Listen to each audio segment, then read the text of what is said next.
ይህን መልእክት የላኩት ስለተላከልኝ ነው። በቻልኩ አቅም ለጓደኞቼ ሁሉ ላክላቸው። የእውነት ታሪክ ነው። ካመንከኝ ማለት ነው። ካላመንከኝ እኔ የኔን ድርሻ ተወጥቻለሁ፣ ያንተ ድርሻ ደግሞ ተወጣ። እውነተኛ ታሪክ ነው። አንድ የታመመች ሴት ነበረች። በህልሟ የድንግል ልጅ ጌታችን መድኃኒታችን ኢየሱስ ክርስቶስ የተሰጣን ውሃ ሰጠጣ ታየች።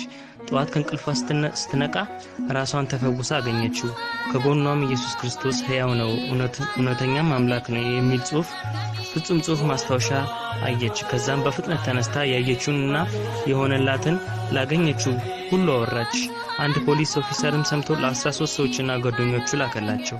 ከ13 ቀን በኋላ ማዕረግ ተጨመረለት።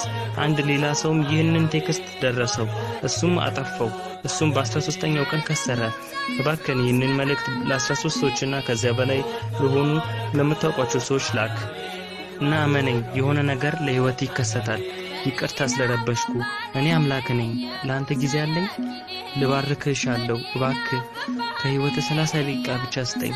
ጸልይልኝ አልልህም፣ ብቻ ወድሰኝ፣ አመስግነኝና እባክህን እስከ ሌሊት በቻልከው መጠን በዓለም ሁሉ ይህንን መልእክት ላክ።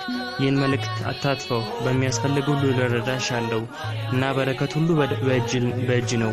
የድንግል ልጅ አንተ ለትልቅ ነገር ያዘጋጀ እየፈተነ ሊሆን ስለሚችል መልእክቱን ችላ አትበለው። በእግዚአብሔር የምትተማመን ከሆነ መልእክቱን ላክ። ነገር ደስ የሚል ነገር ይሆንልሃልና እባክህን ሰንሰለቱን አታቋርጠው። በ10 ደቂቃ ውስጥ ለ13 ሰዎች ይህንን መልእክት ላክ። ይቅርታ ግን እንዲህ ብዬ ስለጠየቅኩ ግን ለህይወት ለእግዚአብሔር ብቻ ቦታ ትሰጣለህ? አው ከሆነ መልስ አሁኑኑ ስራን ሁሉ ትተህ ይህንን ሁሉ መልእክት ለ13 ሰዎች አሁኑኑ ላክ። ከዚያ ጌታ ያ ነገር ምን እንደሚያደርግልህ ታያለህ። እግዚአብሔር ይወድሃል፣ እመነኝ። ከ7 ቀን በኋላ ህልሙን በእውነት ሁሉ ታያለህ።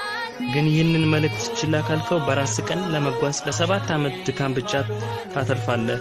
እባክህ አድርገው እና እባካችሁ ለምታውቁ ሰዎች ሁሉ ይህንን ሼር አድርጉ። ለኔ የተከሰተልኝ ነገር ስላለ ነው። በ7 ቀን ለ13 ሰዎች ልኬና እባካችሁን ሼር አድርጉት።